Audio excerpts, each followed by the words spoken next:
Erlebnispark Tripsdrill is a very important park for Germany. While it's not one of the behemoths like Europa Park or Phantasialand, it does have the distinction as the country's oldest theme park. Tripsdrill is one of the most naturally beautiful theme parks I've ever visited, and the park has really improved their ride lineup over the past 2 decades, as they've added some intriguing roller coasters. Now the park is one of the most underrated in Europe, and this review will explain why. Tripsdrill originally opened in 1929 with just a windmill, a restaurant, and a series of beautiful gardens. A few decades later, Tripsdrill started adding mechanical rides, but their boldest additions have occurred over the past 2.5 decades. This has included 5 of the park's 6 roller coasters, plus their best non-coasters. The evolution of this park from a leisurely garden to a full-fledged theme park has been fascinating to watch.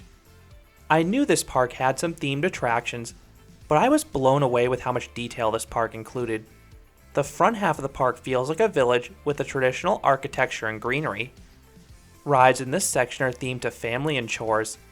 For example, the River Rapids ride is themed to washing or laundry, and the Waltzer ride is themed to baking bread. The themes here are quirky, and they're really unconventional, but they work because Tripsdrill goes all out with them. The back half of the park is more open, and make sure you have sunscreen for this area. You have a giant grassy area for guests to lounge and relax on. Then the perimeter contains gardens and some of the park's largest and newest attractions. These rides tend to open an hour after the rest of the park, but there's a sign by the main entrance confirming the operating times for the major rides each day. I knew Tripsdrill was renowned for its natural beauty, but I had no clue the park would contain as much theming as it did. Several rides had detailed queue lines complete with figures and set pieces. Some even include a museum. There were so many little details around each corner. I'm just surprised the park doesn't have a true dark ride given their love of theming. Beyond the themed rides, there were also statues and even these animatronic displays adjacent to the midway. All of these elements make Tripsdrill one of the most pleasant parks just to walk around, and the quaint feel has been maintained despite the park adding bigger and bolder attractions. As of 2021, day tickets cost €37, which I thought was very fair considering how much this park offered. I visited on a summer weekday, and crowds were busier than I expected. The park typically opens at 9 a.m., and I had heard the major rides didn't open until 10 a.m., so I wasn't in a particular rush to get to the park. But that was a mistake. By the time I arrived at 9:15, there was already a 15 to 20 minute wait just to get into the park. This was a combination of crowds and the fact the entrance booth only had 2 windows. I also found out the new for 2020 editions in Hals-uber-Kopf and Waldampf open with the park. My recommended touring plan is to arrive before 9 a.m. so you're one of the first ones in the park. That should allow you to start your day with walk-ons on Waldampf and a mini marathon on Hals-uber-Kopf. The latter is the park's highest capacity coaster, so it never was more than a 15 to 20 minute wait even midday. The key is to be ready to hit the major rides in the back half of the park once they open at 10 a.m. I would hit the Jungbrunnen log flume first and continue clockwise hitting Gesente Sau and Mammut next. These 3 rides had 45 to 60 minute waits midday for me, so it's very advantageous to beat the crowds there. You'll probably have to wait for Karacho at this point, but that coaster's wait maxed out around 30 minutes for me. Operators were dispatching trains quickly. The operator in Hals-uber-Kopf was skillfully unclipping the restraints of the returning train as it was moving into the station. That is something you'd never see in America. And that will be a line I repeat later in this review, don't you worry. On many rides, guests were responsible for lowering their own restraints, and operators performed spot checks, which accelerated dispatch times. All rides were running with their maximum number of cars or trains. Lines were mostly a byproduct of demand. Tripsdrill is mostly a park for locals, and they don't attract too many foreign tourists. As a result, signage is exclusively in German, and I'd guess roughly half the employees only spoke German. So while the park was less accessible to English speakers than several other European parks, it did not impact my ability to enjoy this park. Moving on to the ride lineup, Tripsdrill has a really nice mix of rides. Karacho is their most thrilling attraction. This Gerstlauer Infinity Coaster features a powerful LSM launch at the start, a top hat loaded with airtime and laterals, and 4 fun inversions, with the final 2 being the highlights. The dive loop goes underground, giving a delightful mix of vicious laterals and crushing positive Gs. Then you have a hang time filled barrel roll as a contrast immediately after. The coaster is well rounded and smooth, and you also have some science theming in the queue line, plus the infamous puking animatronic that just needs to be seen to be believed. And I talk about this ride more in a separate review. My favorite coaster was actually Hals-uber-Kopf by a slim margin. This is the prototype Vekoma suspended thrill coaster. This inverted coaster features a unique layout for the genre. The ride is very well paced. Transitions between elements are seamless and exciting. The coaster has 3 floaty inversions, several forceful turns, and a handful of airtime moments.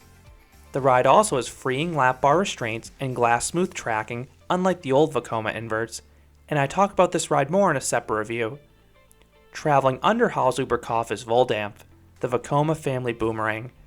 The best part about this coaster are the visuals as you whiz under the invert and then shoot through its station. The park's best family coaster though is Gesente Sau.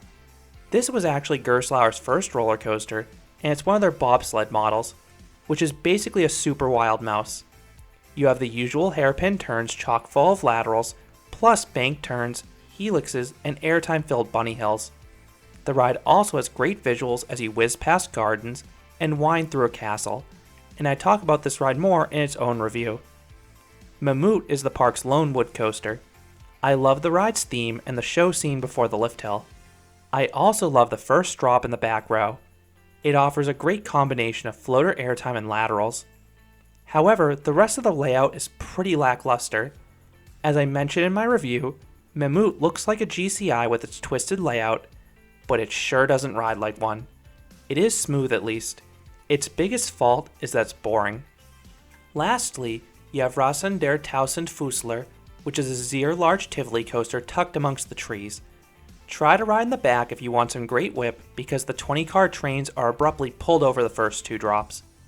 The best non-coaster is Badewanenfahrt zum Jungbrunnen. This mock log flume literally translates to the bathtub ride to the Fountain of Youth. I know it sounds like a bad translation, but that's actually what happens. You ride in bathtubs, and then you float to the Fountain of Youth where old women bathe to become young again. And because it's Germany, the women are naked.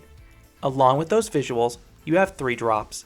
There's a nice backwards one, and then a tall one at the end that even gives a little pop of airtime. And you get the perfect size splash in this one. I also have a separate review for this ride because it's one of my favorite log flumes. Washsuber Rafting is a well-landscaped river rapids ride as you float past gardens. It's not particularly soaking though, as the waterfalls are more for show, and the rapids only send small splashes into the raft. The only other water rides here are a few scenic boat rides. Alternatively, you have a few scenic attractions on land if you prefer to avoid the water. For flat rides, there are 2 that stand out. Hohenflug is a Gerstlauer Skyfly that is one of the world's most intense flat rides if you can get it flipping. If you can patiently and rhythmically throw your weight back and forth to get that first inversion, you can rapidly invert for the remainder of the ride. I got nearly 30 flips in this ride. Doppelter Donner Balken is an odd drop tower. It's themed to a treehouse and not overly tall. There are 2 separate drop towers facing each other. The drops themselves are pretty tame, but the final ascent has an evil trick. At the top, the gondolas are violently tilted forwards. It feels like you'll be laterally ejected. It's one of the scariest moments on any ride because it comes out of nowhere. The park doesn't have too many other flats, but the few there look great either with their landscaping or small thematic elements. Last but not least, this park has a bevy of walkthrough attractions and play structures. A speedy slide in the park's classic windmill, a fun house with all sorts of platform tricks, and it interestingly includes both an indoor and outdoor section. Then you have play structures for kids, and some of the pathways are even made interesting. For example, you have a suspension bridge above water, or stepping stones also above water. Along with the theme park, there's also a nature park roughly 1 kilometer or 3/4 of a mile away. You can either walk, drive, or take a complimentary shuttle. The nature park is included with theme park admission, or you can alternatively purchase admission for it separately. I skipped this on my visit, but it's 116 well-shaded acres filled with a few nature trails and over 60 different animals. You'll also see plenty of bees in the amusement park. They were constantly swarming the trash cans. That's not too surprising given all the gardens at Tripsdrill, but just be prepared. I didn't have a full meal at the park, but I did have a few pretzels because they were delicious. They were the freshly baked, doughy pretzels that Germany is known for. So do I recommend Erlebnispark Tripsdrill? Absolutely. This is a very underrated theme park.